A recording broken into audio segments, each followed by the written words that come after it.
Minimal Baik, Assalamualaikum warahmatullahi wabarakatuh. Pada kesempatan kali ini, kami dari kelompok 5 akan menjawab pertanyaan-pertanyaan dari kelompok 1 sampai kelompok 7 untuk mata kuliah listrik elektronika otomotif. Sebelumnya, saya akan memperkenalkan anggota kelompok saya terlebih dahulu. Saya sendiri perkenalkan, nama saya Ramila Mautijini dengan NIM 210731107 dan rekan-rekan saya. perkenalkan, nama saya Aditya Sadifa Saputra dengan NIM 21073033. Perkenalkan, nama saya Ahmad Fikri Buma dengan NIM 2107334. Perkenalkan, nama saya Fawas Noval dengan NIM 21073011. Baik, untuk pertanyaan kelompok pertama akan dijawab oleh Fawas Noval. Kepada Fawas Noval dipersilakan. Baik, pertanyaan dari kelompok 1. Untuk soal yang pertama itu apa kerusakan yang sering terjadi pada pengisian IC regulator? Jawabannya itu pertama, kerusakan yang sering terjadi pada pengisian IC regulator yaitu satu, aki tidak terisi tetapi mesin dapat di starter. Beberapa hal yang menyebabkan ini terjadi yaitu feedback alternator kendor atau sudah aus, kabel alternator terkelupas atau putus, alternator rusak, regulator tegangan rusak, baterai rusak. Yang kedua itu alternator berisik. Kemungkinan kerusakan yang ditimbulkan apabila sebuah alternator mobil berisik adalah yang pertama bel alternator kendor atau sudah aus. Yang kedua flange pulley alternator bengkok, alternator rusak, dudukan alternator kendor. Selanjutnya yaitu lampu atau sekring sering kali putus. Beberapa hal yang menyebabkan masalah ini bisa terjadi. Yang pertama itu sistem perkabelan ada yang rusak. Adanya masalah pada wiring mungkin saja terjadi short circuit. Selanjutnya ada alternator rusak dan aki rusak. Yang keempat itu lampu pengisian akan menyala. Ini dapat terjadi apabila alternator tidak mengirimkan jumlah listrik yang normal. Tegangan dan terminal N alternator kurang dari jumlah yang diperlukan untuk melakukan pengisian ulang baterai. Yang terakhir itu lampu indikator ECU yang menyala terus saat mesin hidup. Menyalanya lampu indikator baterai adalah tanda terjadi masalah pada sistem pengisian. Penyebabnya bisa karena undercharge atau overcharge. Pertanyaan yang kedua yaitu apa keunggulan pengisian regulator dari pengisian konvensional? Eh, keunggulannya keunggulan keung keunggulannya itu tegangan dan arus dihasilkan oleh sistem pengisian lebih stabil. Ukuran dari regulator IC lebih kecil sehingga dapat dijadikan satu dengan alternator. Rangkaian sistem pengisian lebih sederhana. Pada sistem pengisian dengan regulator IC tidak memerlukan penyetelan. Berbeda dengan regulator konvensional yang menggunakan kontak poin. Penggunaan kontak poin ini memerlukan penyetelan karena berkemungkinan dapat aus. Ukuran alternator dapat dibuat lebih kecil untuk tegangan yang dihasilkan sama besar. Diameter rotor lebih kecil guna meningkatkan kecepatan putaran alternator. Lubang radiasi dibuat lebih banyak dan kipas pendingin dibuat berada di dalam alternator sebagai upaya mengoptimalkan proses pendinginan.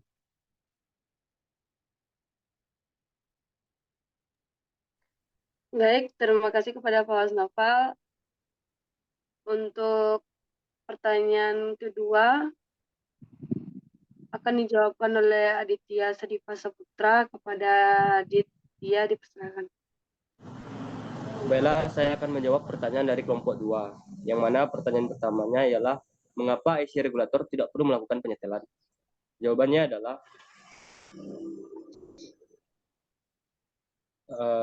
karena IC regulator tidak menggunakan kontak poin seperti regulator konvensional yang dapat berkemungkinan arus dan regulator yang digunakan pada sistem pengisian tipe IC regulator ini menggunakan transistor untuk mengontrol tegangan yang dihasilkan oleh alternator.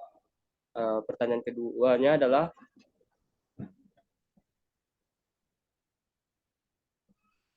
coba jelaskan mengapa IC regulator yang memiliki ukuran lebih kecil dibandingkan dengan regulator konvensional, tetapi memiliki output yang lebih besar.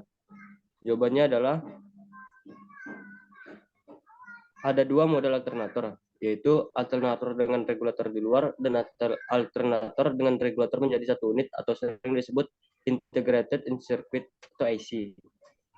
Untuk regulator dengan IC regulator, maka regulator menjadi satu unit dengan alternator dan dipasang di antara kumparan medan dan massa yang berfungsi untuk mengontrol arus yang mengalir di kumparan medan, sehingga tegangan yang dihasilkan alternator menjadi tetap. Karena regulator menjadi satu, maka alternator menjadi lebih kecil ukurannya. Di samping itu, karena regulator memakai komponen transistor dan dioda, maka tenaga yang dihasilkan alternator menjadi lebih tinggi. Sekian jawaban untuk pertanyaan kelompok 2.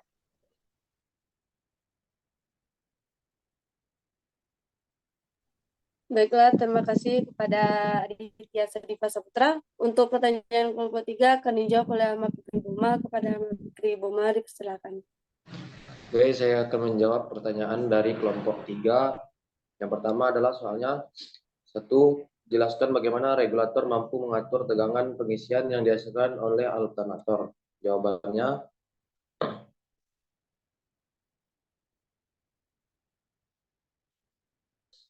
itu caranya dengan mengatur besar arus listrik yang masuk ke dalam rotor coil, sehingga tegangan yang dihasilkan oleh alternator akan tetap konstan sesuai dengan ketentuannya. Selain itu, regulator juga berfungsi untuk mematikan lampu pengisian jika alternator menghasilkan arus listrik. Pertanyaan yang kedua adalah, bagaimana cara regulator menstabilkan energi listrik yang dihasilkan alternator? Jawabannya adalah dengan mengatur besar kecilnya arus yang telah mengalir ke rotor coil. Tidak hanya itu saja, tetapi juga mengatur kuat lemahnya medan magnet yang ada di rotor coil.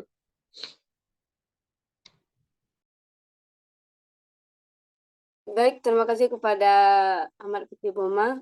Untuk pertanyaan kelompok 4 akan dijawab oleh saya sendiri. Untuk pertanyaannya yang pertama, jelaskan cara kerja sistem pengisian IC regulator dan sebutkan komponen serta jelaskan masing-masing fungsinya. Baik, untuk cara kerjanya, yang sistem pengisian IC regulator, yang pertama, sistem pengisian menyala bersama dengan mesin mobil. Begitu kunci mobil dimasukkan dan mesin mobil berada pada posisi on, maka sistem pengisian juga akan menyala secara otomatis. Ini adalah tahap awal dari rangkaian proses pengisian. Saat sistem pengisian baru dinyalakan, arus listrik pertama akan dijalankan melalui baterai atau acu.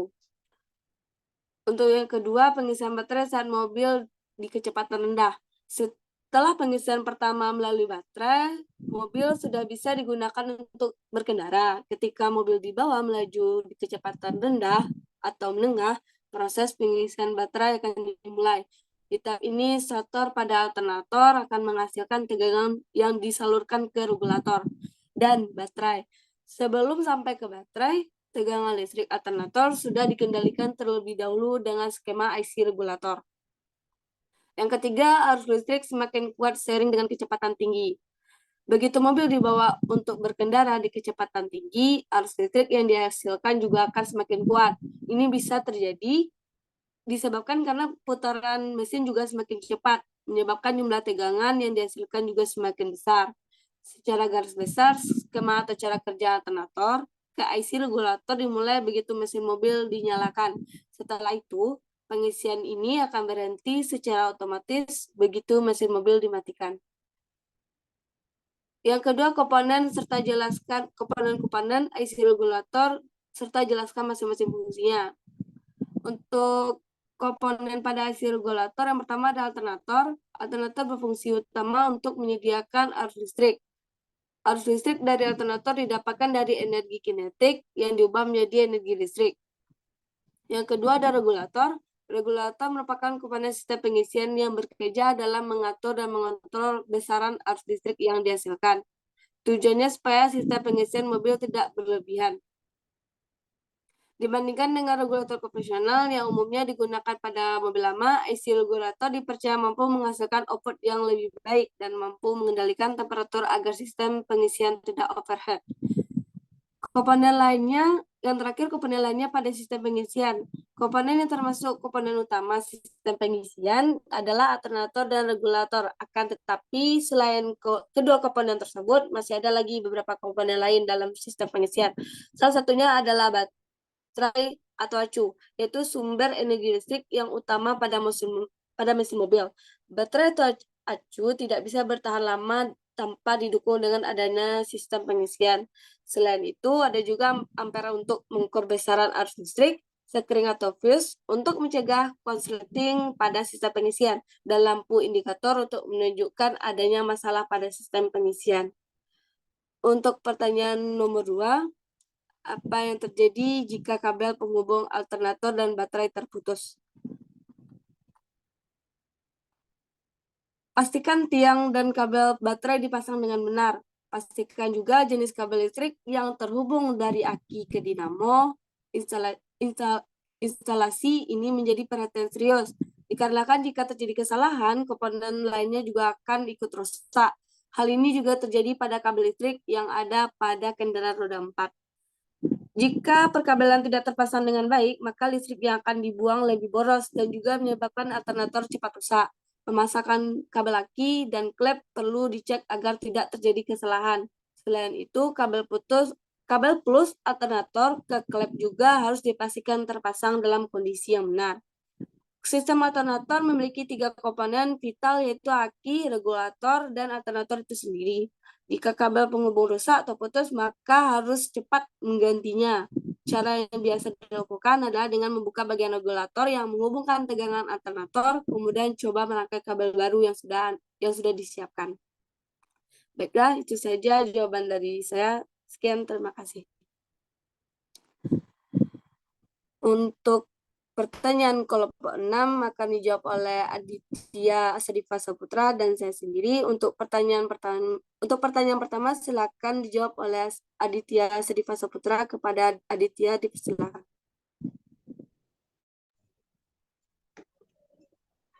Baiklah, saya akan menjawab pertanyaan nomor 1 dari kelompok 6. Yang mana pertanyaannya yaitu, untuk komponen apa saja sistem pengisian tersebut bekerja? Untuk sistem pengisian, komponen yang bekerja adalah pertama, saya akan menjelaskan fungsi utama dari sistem pengisian. Fungsi utama sistem pengisian yaitu menghasilkan energi listrik yang dibutuhkan untuk menghidupkan sejumlah perangkat dalam mobil. Nah, komponennya yaitu seperti lampu, audio, dan klakson mobil. Semua komponen ini tidak berfungsi kalau tidak ada asupan listrik yang memadai. Sistem pengisian listrik baru akan berjalan ketika mesin mobil sudah dihidupkan. Sekian jawaban pertanyaan nomor 1 dari kelompok 6. Selanjutnya pertanyaan kedua akan dijawab oleh Rami. Baik, terima kasih kepada Adit. Untuk pertanyaan nomor 2 kelompok 6, apa penyebab sistem pengisian tidak optimal? Yang pertama, aki tidak terisi tetapi mesin dapat distarter. Kerusakan sistem pengisian yang sering terjadi pada sebuah mobil yang pertama adalah aki atau baterai. Tidak terisi tetapi mesin dapat distarter. Ini adalah masalah yang paling sering terjadi pada sebuah mobil. Yang kedua, alternator berisik. Kerusakan sistem pengisian yang sering terjadi juga pada sebuah mobil adalah alternator yang berisik.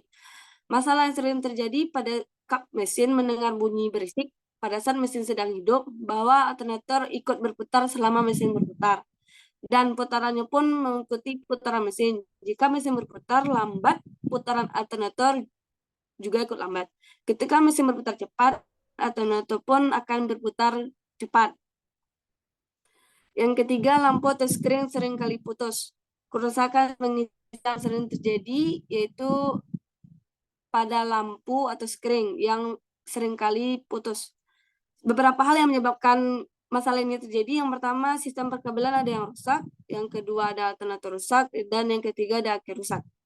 Yang keempat, ada lampu pengisian akan menyala. Lampu pengisian akan menyala atau menyala terus apabila pada lampu pengisian pada saat padam, manakala pengisian berlangsung dengan baik. Apabila lampu indikator pengisian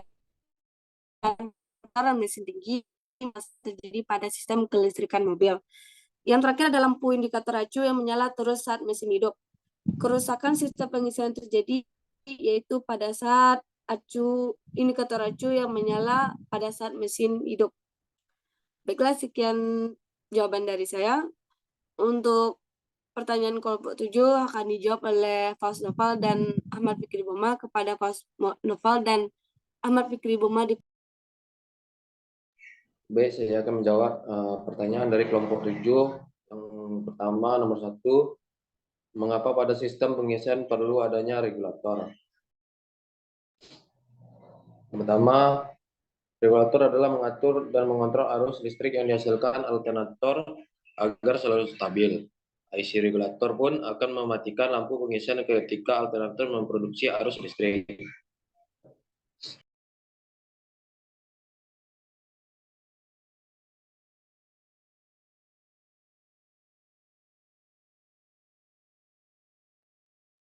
Baiklah, untuk pertanyaan nomor 2 akan dijawab oleh Fals Noval. Pada Fals Noval, dipersilakan.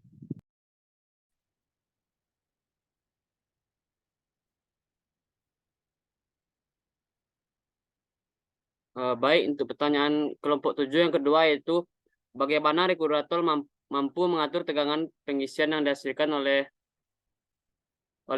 alternator. Jelaskan.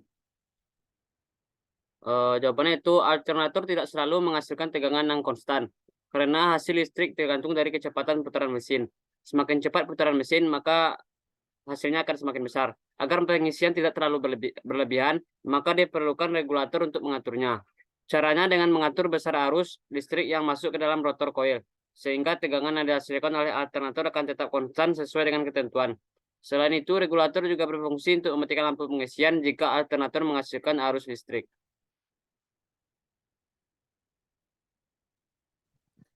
Baiklah, terima kasih kepada Ahmad Fikri Boma dan Fals Noval. Sekian jawaban dari pertanyaan-pertanyaan untuk kelompok 1 sampai kelompok 7. Apabila ada kesalahan, kami mohon maaf. Wabillahi taufiq wal hidayah. Wassalamualaikum warahmatullahi wabarakatuh.